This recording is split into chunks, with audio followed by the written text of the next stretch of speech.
คอยนี่เกิดมาเซซาดกบเกิดเป็นกบแต่ห้องเซงกบมีเป็ด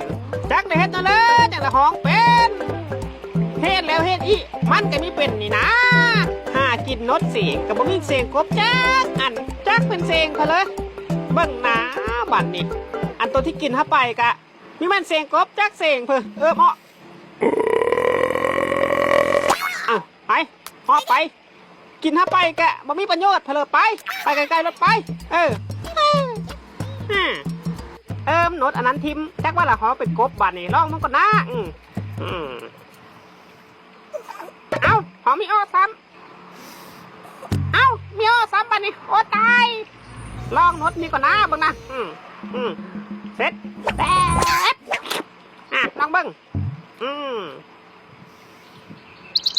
เอาเป็นเสียงนกเสียงนกโอ้ยตายมาลองโนดตัวนั้นเบิ่งก่อนนะได้แน่นอนบาดนี้อ้าวไอ้เป็นเสียงเป็ดพาผ้าโหกูตายรถกบห้องเสียงเป็ดรถนั้นแน่นอนบาดนี้หามึงตายอย่าพาไปถ้ากูกินแน่กูจะห้องเป็นเสียงกบโอ้เล่นไว้เถอะเนาะมากูจะห้องเสียงกบโอ้ยเล่นไว้เถอะเนาะเฮาหู้บาดนี่ตายบาดนี่เฮ็ดนั่นเลยกูจะได้กินนดกบแท้ๆบังคักไปหามันลีไปดิเฮ็ดนั่นเลยเนาะบาดนี่กูมันหลีนะเสือเนาะเบิ่งนะมีเห็นพังเบิ่งก่อนนะนดกบแน่นอนจกเบิ่งตึ๊บมีเห็นอยู่เสือเนาะมีเห็นซ้ำต้องเจอลิ้นเพชรฆาตครับ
ตายไปแล้ว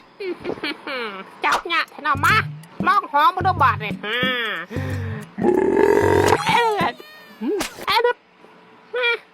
เอาไหม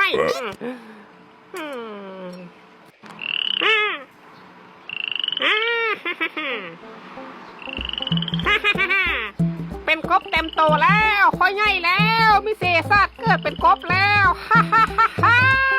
เบิ่งวิดีโอจบกดไลค์กดแชร์กดติดตามเพื่อกำลังเจอในเด้อขอบเจอเลยล่ะ